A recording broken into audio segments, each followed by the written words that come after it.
इस मन पूरक पठन जो है, इस पूरक पठन के बारे में जानकारी लेने वाले हैं।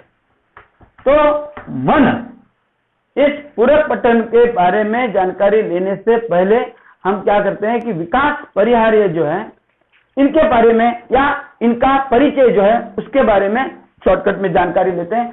तो विकास परिहार्य जी का जन्म 1983 में यानी मध्य प्रदेश में गुना नामक जो है स्थल जो है वहां पर उनका जन्म हुआ। विकास परिहार जी ने 2000 से लेकर 2006 तक भारतीय वायुसेना जो है, इस भारतीय वायुसेना में अपनी सेवाएं दी है, अपना योगदान जो है यह योगदान दिया है। उसके बाद उन्होंने साहित्य जो है या पत्र पत्रिकाएं जो है या पत्रकारिता जो है, इस पत्रकारिता में अपना योगदान दिया। पत्रकारिता में या पत्रकारिता का क्षेत्र जो है, इस क्षेत्र में उतरने पर वह रेडियो से क्या हो गए, जुड़ गए। और रेडियो से जुड़ने पर उनको पहले से ही साहित्य में ज्यादा रुचि थी, तो वहां पर भी उन्होंने लेखन कार्य जो है वह लेखन कार्य शुरू रखा। और इस लेखन कार्य में विशेष रुचि होने के कारण नाट्य विधाएं जो है, उस नाट्य विधा में भी उन्होंने अपना योगदान जो है यह योगदान दिया है। प्रस्तुत यहां पर यह मन नामक जो पूरक पठन जो है, इस पूरक पठन के माध्यम से हमें यानी अपनी भावनाएं जो है उन भावनाओं को या उन्होंने जो अनुभव किया या उन्होंने अपने जीवन में जो महसूस किया या उनके आसपास जो घटनाएं घटित हुई थी, उन सभी घटनाओं को हमारे सामने इस पूरक पठन के माध्यम से प्रस्तुत किया है। अब यह पूरक पठन जो है, यह पूरक पठन हाइकू मतलब यह जापानी लोक विधा है, जापानी लोकप्रिय काव्य विधा है। और ये हाइकू काव्य विधा के माध्यम से हमारे सामने प्रस्तुत किया है। अब हाइकू ये जो काव्य विधा जो है, यह दुनिया की हाइकू ये जो काव्य विधा जो है, यह दुनिया की सबसे छोटी काव्य विधा है। अब काव्य विधाओं के बारे में भी देखा जाए तो जैसे कि दोहा होता है, दो पंक्तियों का दोहा होता है, भजन होता है, गीत होता है, गजल होती है, गेय कविताएं होती है, पद होते हैं। ये जिस प्रकार अलग अलग कविता की अलग अलग विधाएं हैं, उसी प्रकार हाइकू ये भी एक क्या है, कविता की विधा है। और ये जापानी लोक काव्य है, और ये क्या है, जापान में बहुत ही लोकप्रिय ऐसी विधा है। अब इस लोकप्रिय विधा की खासियत क्या है कि यह दुनिया में सबसे छोटी कविता है, कविता की विधा है, सबसे छोटी। और ये सबसे छोटी ये जो कविता की विधा जो है, सबसे छोटी विधा है। और ये छोटी विधा की और एक खासियत है, ये खासियत कौन सी है कि इसमें पहले पद जो है, पंक्ति जो है, इसमें 5 अक्षर होते हैं। कितने? 5 अक्षर। दूसरी विधा जो है इसमें 7 अक्षर होते हैं, और तीसरी विधा जो है इसमें 5 अक्षर होते हैं। मतलब कुल मिलाकर एक हाइकू में 17 अक्षर होते हैं। जैसे कि आपके पास बुक है तो आप उसमें देखिए, पहला पद जो है, पहली जो है वो देखिए, घना अंधेरा, घना अंधेरा, कितने अक्षर हो गए? 5। घना अंधेरा जो है, इस घना अंधेरा इसमें 5 अक्षर हो गए। दूसरा चमकता प्रकाश, चमकता प्रकाश, इसमें 7 अक्षर हो गए। और तीसरा है और अधिक, मतलब इसमें फिर से कितने अक्षर आ गए? 5 अक्षर। यानी हाइकू कविता जो है यह जापानी लोकधारा है, लोक कथा है, लोक कविता है। यह जापान में बहुत ही लोकप्रिय काव्य विधा है। दूसरी विशेषता है कि यह सबसे छोटी है, और तीसरी विशेषता यह है कि इसमें 5 + 7, 5 + 7 + 5 यानी कुल मिलाकर 17 अक्षर होते हैं, वर्ड्स होते हैं। कितने? 70। बार बार बीच बीच में आता रहता है, यानी 17 अक्षर होते हैं इस कविता में। और तीसरी बात यह है कि 5वें दशक में हिंदी साहित्य जो है, इस हिंदी साहित्य ने इस जापानी लोकप्रिय काव्य विधा जो है, इस लोकप्रिय काव्य विधा को अपना स्वीकार कर लिया, खुले दिल से, खुले मन से उसे स्वीकार कर लिया।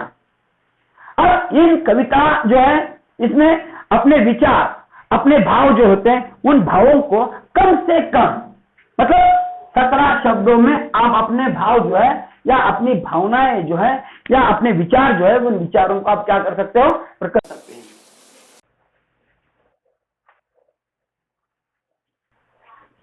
यानी इसमें कहा गए थे, हाँ, अपने विचारों को, भावों को प्रकट करने कम से कम शब्दों में प्रकट किया जाता है। तो प्रस्तुत ये जो हाइकू कविता जो है, इस कविता के माध्यम से विकास परिहार जी ने अपने घटना जो है, उसके उनके आसपास घटित होने वाली घटनाएं जो है, उन घटनाओं को उन्होंने अपने विचारों को, उसके साथ ही साथ उन्होंने जो अनुभव किया था, उन्होंने जो महसूस किया था, कम से कम शब्दों में हमारे सामने उन्होंने प्रस्तुत किया है। देखिए, पहला, घना अंधेरा, चमकता प्रकाश और अधिक। घना अंधेरा, चमकता प्रकाश और अधिक होता है। मतलब जैसे कि दिन में अगर क्या हो जाता है कि हम टॉर्च लेके घूमते हैं, तो उसका प्रकाश जो है, उस टॉर्च का उतना दिखाई नहीं देता। या दिन में जब हम बाहर निकलते हैं, पहले हाइकू जो है उसके बारे में हम जानकारी ले रहे हैं। घना अंधेरा, चमकता प्रकाश और अधिक, यानी दिन में जब हम बाहर निकलते हैं टॉर्च लेके, तो उस टॉर्च का ज्यादा प्रकाश नहीं मिलता, मतलब दिखाई नहीं देता, क्योंकि सूरज के प्रकाश के सामने जो प्रकाश जो है, वो प्रकाश बहुत क्या होता है? कम होता है। यानी ये जो यहाँ पर हाइकू जो दी गई है, इस हाइकू के माध्यम से हमें क्या बताएं कि टॉर्च लेकर हम घूमते हैं, तो सूरज के प्रकाश के सामने उस टॉर्च का प्रकाश जो है, वो बहुत ही कम नजर आता है, दिखाई नहीं देता। उसी प्रकार रात के अंधेरे में या दिन में जब ये होता है, क्या कहा जाता है, जुगनू होता है ना, तो ये जुगनू निकलता है, तो जुगनू हमें दिखाई भी नहीं देता, क्योंकि सूरज के प्रकाश के सामने उसका प्रकाश कुछ दिखाई नहीं होता। उसी है ना, अब इधर ध्यान दीजिए कि इस प्रकार घना अंधेरा जब होता है, तो उस घने अंधेरे में चमकता प्रकाश बहुत ही अधिक होता है। उसका एग्जाम्पल यहां पर देता हूं मैं आपको, कि जिस तरह शाम हो जाती है, अंधेरा हो जाता है, यानी दिन ढल जाता है, अंधेरा हो जाता है, और अंधेरा होने पर यानी ये अंधकार का अधिराज्य जो हो जाता है, तो उस वक्त ये दीपक जो है, ये दीपक या जुगनू जो है, ये जुगनू जब बाहर निकलता है, तो वह जुगनू उस अंधेरे को छेदता हुआ, वह अंधेरा उस अंधेरे को छेदता हुआ क्या करता है? आगे बढ़ता है, यानी वह उस अंधेरे को छेद देता है।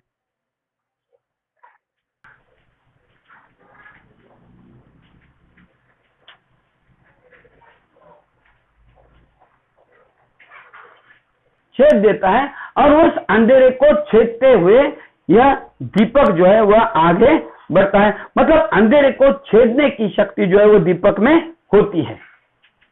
उसी प्रकार मनुष्य का भी है, मनुष्य के जीवन का भी है, कि मनुष्य के जीवन में हजारों संकट आते रहते हैं, हजारों समस्याएं आती रहती है। यानी मनुष्य के जीवन में संकट, समस्याएं एक के बाद एक के बाद एक आते रहते हैं। ऐसा कोई नहीं है इसमें कि उसके जीवन में संकट नहीं है, समस्या नहीं है, सुख ही सुख है, दुख बिल्कुल ही नहीं है। ऐसा कोई भी मनुष्य मतलब इस संसार में नहीं है। हर एक के जीवन में इस प्रकार संकट समस्या जो है, यह संकट समस्या आती रहती है। तो इस और जो लोग इस संकटों का क्या करते हैं? सामना करते हैं, वही लोग जीवन में सफल हो जाते हैं। यानी मनुष्य के जीवन में समस्या जो है वो समस्या आती रहती है। मनुष्य का जीवन जो है वो समस्याओं से घिरा हुआ है, लेकिन जो लोग मेहनत करते हैं, जो लोग परिश्रम करते हैं, वही लोग जीवन में सफल होते हैं, और वह लोग ही जीवन में यानी आगे बढ़ते हैं। इसीलिए हमें भी अपने जीवन में कितने भी संकट क्यों कितने भी समस्या क्यों ना आए, तो हमें क्या करना चाहिए कि आगे बढ़ना चाहिए और आगे बढ़कर यानी हमें उन समस्याओं का सामना करना चाहिए और समस्याओं का सामना करते हुए बिना डरते हुए बिना आते हुए आगे बढ़ना चाहिए। ये बात जो है यह बात यहाँ पर क्या की है, बताई है। आगे देखिए, करते जाओ पाने की मत सोचो, करते जाओ पाने की मत सोचो जीवन सारा। यानी यहां पर क्या बताया कि करते जाओ, यानी काम करना चाहिए, मेहनत करनी चाहिए। और जो लोग जितने भी महापुरुष हैं उन सभी महापुरुषों की जीवनी देखो, उन्होंने दिन रात मेहनत की है, काम किया है, परिश्रम किया है। इसी प्रकार हमें भी क्या करना चाहिए कि जीवन में परिश्रम करना चाहिए, मेहनत करनी चाहिए, काम करना चाहिए। और इस प्रकार मेहनत करने वाले, काम करने वाले आगे बढ़ते हैं। और मेहनत करते समय, काम करते समय हमें फल की अपेक्षा नहीं करना चाहिए। यानी संस्कृत में एक सुवचन है, कौन सा, कि कर्मण्यवादिका मा फलेषु कदाचन। यानी ये सुवचन अनुसार, ये जो सुवचन जो है, ये सुवचन के अनुसार नाम कमा सकते हैं। यानी काम करेंगे जग में हम कुछ नाम करेंगे। इसके माध्यम से हमें क्या बताया कि काम करते रहो, फल की अपेक्षा मत करो। जो लोग काम करते रहते हैं, मेहनत करते रहते हैं, परिश्रम करते रहते हैं, वही लोग जीवन में सफल हो जाते हैं, यानी उनका ही नाम जीवन में हो जाता है। ओके, तीसरा देखिए, जीवन नैया मझधार में डोले संभाले कौन। अब इधर ध्यान दीजिए कि दुनिया में या ये जो संसार जो है, ये संसार बहुत बड़ा है। जिस प्रकार सागर जो होता है, जिस प्रकार समुद्र होता है, उसी प्रकार ये दुनिया है, ये संसार है। और इस संसार में, दुनिया में जिस प्रकार सागर में हजारों लहरें उठती है और वह गिर जाती है, हजारों लहरें उठती है और गिर जाती है, उसी प्रकार मनुष्य के जीवन में भी हजारों संकट आ जाते हैं, आते रहते हैं, उनका सामना करना पड़ता है। जिस प्रकार नाविक, अच्छा नाविक जो होता है, वह नाविक समुद्र में जब अपनी नैया लेकर जाता है तो उसके सामने एक के बाद एक लहरें जो है वो लहरें आती रहती है। अगर वह लहरों को डरकर, तूफानों को डरकर, यानी वो पीछे हटता है क्या, नहीं हटता। वो उन लहरों को चीरता हुआ, उन लहरों को काटता हुआ आगे बढ़ता है। लहरों को चीरता हुआ, लहरों को काटता हुआ वह क्या करता है, आगे बढ़ता है और वह किनारे तक पहुंच जाता है। उसी प्रकार मनुष्य का भी है, उसी प्रकार मनुष्य के जीवन का भी है कि ये जीवन जो है वो आपका जीवन है। और इस आपके जीवन में जो सुख आएगा वो आपको ही लेना है, दुख आएगा तो आपको ही उसका सामना करना है। मतलब संकट आएंगे, सामना करना आपको है। वो सामना करने के लिए कोई दूसरा नहीं आएगा, वो खुद को ही करना है। यानी ये जीवन नैया है, जीवन जो है या अपना जीवन जो है वो किस प्रकार है, उस नौका के समान है जो नौका समुद्र में है। मतलब ये संसार एक समुद्र है और इस नैया में जब हम सवार होते हैं तो उस नैया को सामना करना या उस पानी को चीरता हुआ, उस समस्याओं को काटता हुआ, उस समस्याओं से संघर्ष करता हुआ आपको ही आगे बढ़ना है। इस समस्या का सामना करता हुए आपको ही क्या करना है, आगे बढ़ना है। यदि आप उन लहरों को डर कर रहने रुक गए तो आप किनारे तक पहुंच जाओगे क्या, नहीं।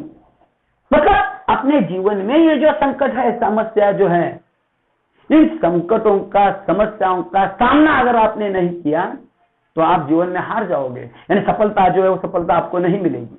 इसीलिए हमें क्या करना है कि संकट जो है उन संकटों का सामना करो, उसके आगे बढ़ो और संकटों का सामना करते हुए आगे बढ़ना है। यानी अपना जीवन है, हमें ही संभालना है, इसे सुंदर बनाना है या बुरा बनाना है, या आपके ही क्या है, हाथ में है। इसीलिए सुबह सुबह रेडियो पर वो वामन राव पै की एक बात आती थी, कौन सी, तूच आहे, मराठी में था वो, तूच आहे तुझ्या जीवनाचा शिल्पकार।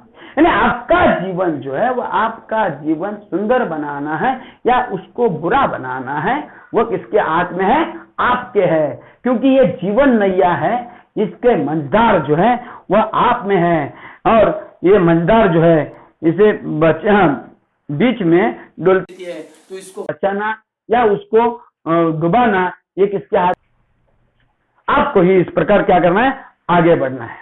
ओके, ये पहला घना अंधेरा चमकता प्रकाश और अधिक, मतलब संसार जो है एक बाद में लेंगे और एक लेते हैं और बाद में रुकते हैं, बाद में आगे देखेंगे बाद में। रंग बिरंगे संग संग रंग रंग लेकर आया फागुन, यानी यहाँ पर क्या बताया कि ऋतु चक्र के बारे में जानकारी दी है। जैसे कि शिशिर ऋतु आता है और शिशिर ऋतु में सभी पेड़ क्या करते हैं, अपने पत्ते गिरा देते हैं। जैसे कि वैसे वसंत ऋतु आ जाता है ना, वसंत ऋतु आ जाता है और ये वसंत ऋतु आने पर यानी इन पेड़ों को फिर से नए पत्ते लग जाते हैं, वलरियां खिल जाती है, कलरियां खिल जाती है और वलरियां कलरियां ये सब कुछ खिलने पर उनको नए फूल आ जाते हैं। पौधों जो है वो पौधे खुश हो जाते हैं, चारों तरफ हरियाली हरियाली होती है और उस वक्त ये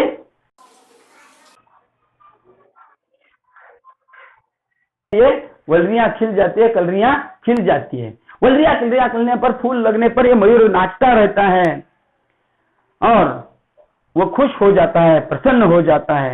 यानी परिवर्तन जो है, यह परिवर्तन सृष्टि का नियम है।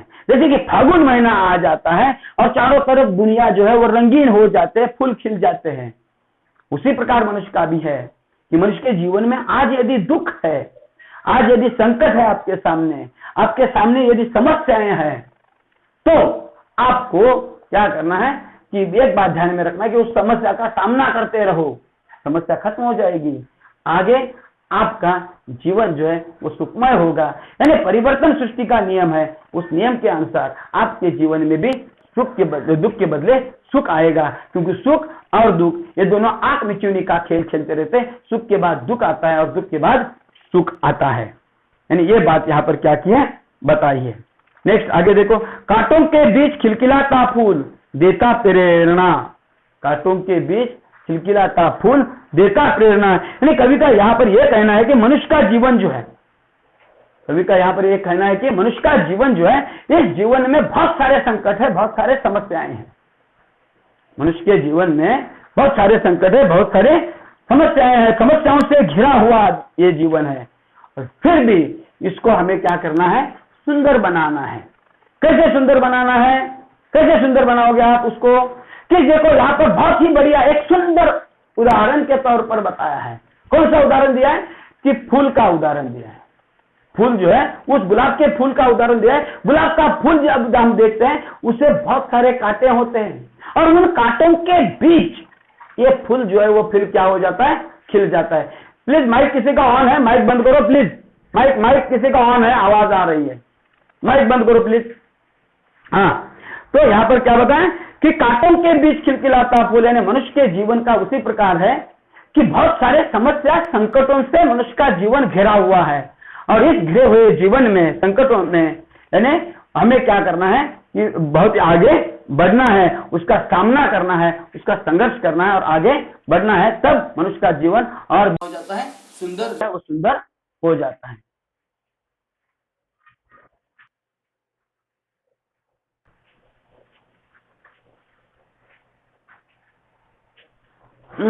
अभी देखिए यहां पर मैं आपको चित्र रूप में यानी आपको मैं दिखाता हूं कि यहां पर सबसे पहले पहला जो हाइकू जो है उससे चलते हैं कि पहली हाइकू कविता जो है उस कविता से हम आगे बढ़ते हैं। पहला हाइकू कौन सा है, देखिए पहले हाइकू,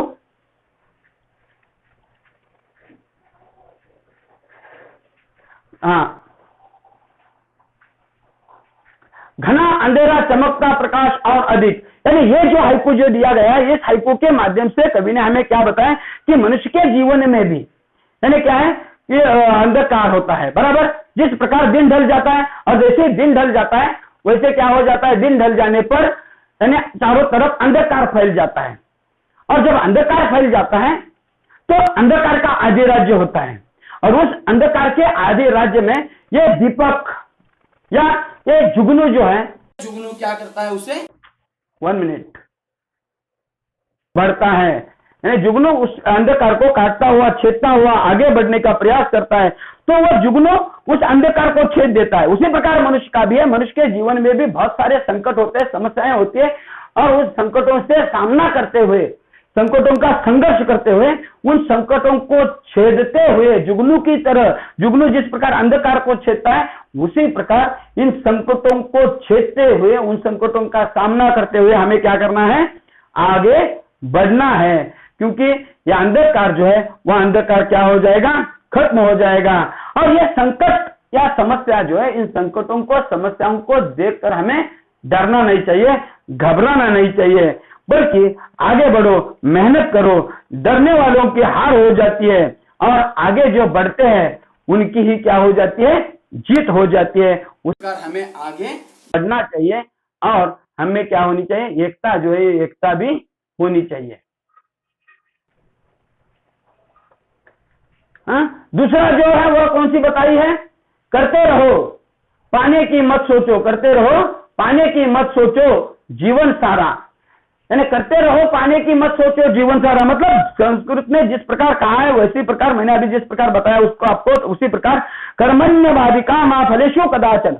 मतलब ये जो सुवचन जो है, इस सुवचन के माध्यम से परिहार जी ने क्या बताया कि जीवन में, मनुष्य के जीवन में काम करते रहो, परिश्रम करते रहो, मेहनत करते रहो, यानी उसका फल जो है वह फल अपने आप आपको क्या हो जाएगा? मिल जाएगा। यानी यदि आप फल की अपेक्षा करोगे, यदि आप फल की अपेक्षा करोगे या यदि आप पाने की सोचोगे, तो वो जो संघर्ष जो है, वो जो आप सामना कर रहे हो, वो संघर्ष का सामने करने का मजा जो है, वो मजा आपको नहीं मिलेगा। यानी इसीलिए हमें काम करते रहना चाहिए, परिश्रम करना चाहिए, पाने की नहीं सोचना चाहिए। फल जो है वह फल अपने आप हमें क्या हो जाता है? मिल जाता है। फल जो फल क्या हो जाता है? अपने आप हमें मिल जाता है। इसीलिए मराठी में है, सॉरी, एक कविता थी कि काम करेंगे, काम करेंगे, जग में हम कुछ नाम करेंगे। यानी जग में यदि आपको नाम करना है, नाम कमाना है, तो इस प्रकार काम करना चाहिए, मेहनत करनी चाहिए।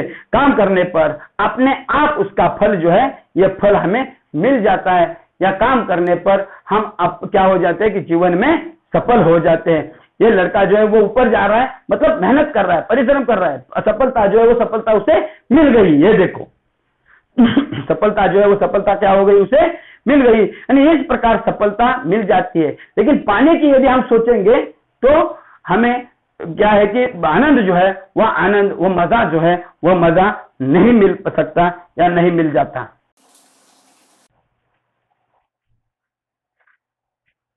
करते हैं कि संकटों का सामना करते हुए आगे बढ़ते हैं, तो ही हम जीवन में सफल हो जाते हैं, तो ही हमारी नौका जो है वह नौका क्या हो जाती है? किनारे पार लग जाती है।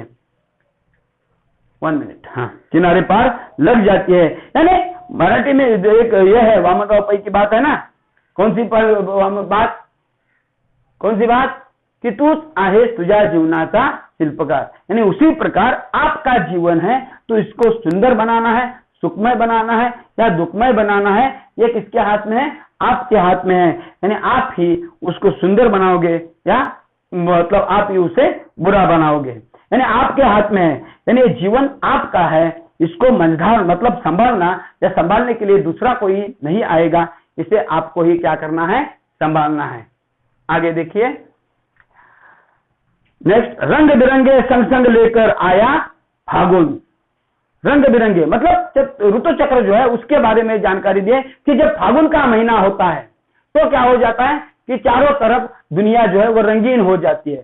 चारों तरफ ये जो है दुनिया जो है वो, उसी प्रकार मनुष्य का भी है कि मनुष्य के जीवन का भी है कि मनुष्य के जीवन में भी इसी प्रकार फागुन का महीना आने पर जिस प्रकार परिवर्तन होता है, ये सृष्टि में बदलाव होता है, परिवर्तन होता है। यानी परिवर्तन ये सृष्टि का नियम है। तो परिवर्तन ये सृष्टि का नियम जो है, इस नियम के अनुसार मनुष्य के जीवन में भी सुख और सुख के बाद दुख और दुख के बाद सुख आता रहता है। तो हमें काम करते जो है फल मिल जाएगा।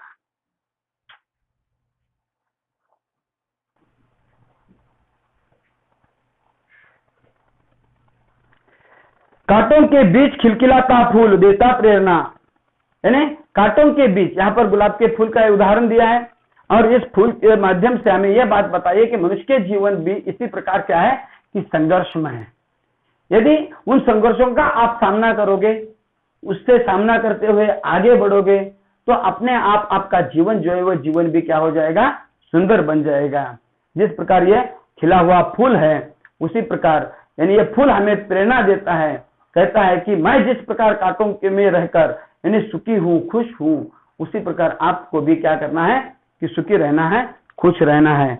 और भीतरी कुंठा आंखों के द्वार से आई बाहर, मतलब मनुष्य के जीवन में क्या है कि दुख होता है, सुख होता है, और मनुष्य नहीं बोलता बल्कि मनुष्य की आंखें जो है यह मनुष्य की आंखें बोलती रहती है। जब नेत्रों से आंसू बहते हैं तो यह मानना चाहिए उसके मनुष्य के कुंठा जो है, आंतरिक कुंठा जो है, उसका आंतरिक दुख जो है, यह दुख क्या हो रहा है,